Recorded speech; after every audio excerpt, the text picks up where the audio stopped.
Bonsoir à tous, bienvenue à ce flash d'information. Direction tout de suite le palais présidentiel. Pour commencer, le président de la République, Alassane Ouattara, vient de s'entretenir avec le haut représentant de l'Union africaine pour le Mali et le Sahel.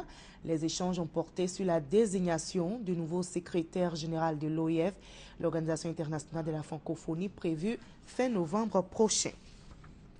Le 26 septembre dernier, le gouvernement a proposé de faire passer le bureau central de la commission électorale indépendante de 6 à 9 membres avec un 4e poste de vice-président et 2 postes de secrétaire général adjoint.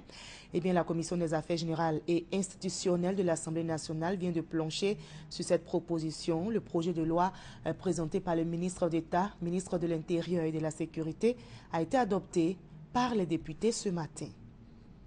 Et le ministre des Transports était aussi devant les députés. Gaoussou Touré est allé soumettre 8 projets de loi concernant le domaine de l'aviation civile aux députés de la Commission des relations extérieures. La Côte d'Ivoire veut faire de son aéroport le hub des pays de l'Afrique de l'Ouest.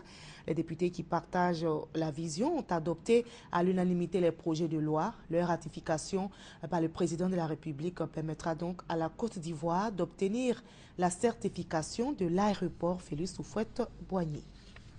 Et on l'a appris aujourd'hui, la compagnie Air Côte d'Ivoire annonce la reprise dès lundi de ses vols vers les pays touchés par le virus Ebola.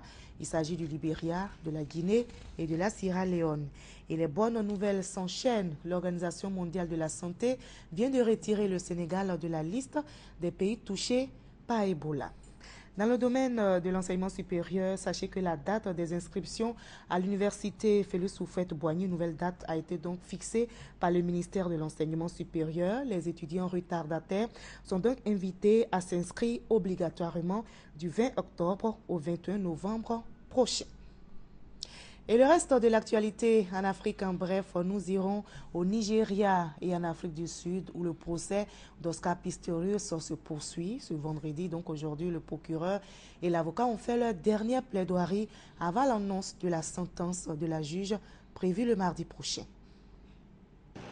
En Afrique du Sud, le procès d'Oscar Pistorius n'est pas encore terminé. Après 7 mois d'audience, l'accusation et la défense se sont livrés à une ultime passe d'armes ce vendredi. Le procureur a requis 10 ans de prison. L'avocat de l'athlète paralympique a plaidé pour une peine de travaux d'intérêt général. La sanction sera connue mardi 21 octobre. Et au Nigeria, Boko Haram et l'armée nigériane ont donc signé un accord pour la libération des lycéennes enlevées en avril dernier. En Italie se tient le sommet sur l'Ukraine. La Russie, la France, l'Italie et l'Allemagne sont tombés d'accord sur l'utilisation de drones pour surveiller le cessez-le-feu dans l'est de l'Ukraine, notamment à la frontière russo-ukrainienne. Et c'est ce qu'a annoncé le président russe Vladimir Poutine ce vendredi même à Milan, en Italie. Voilà, c'est ici que l'on s'arrête. Prenons rendez-vous à 20 h pour la grande édition. Allez, on se retrouve tout à l'heure.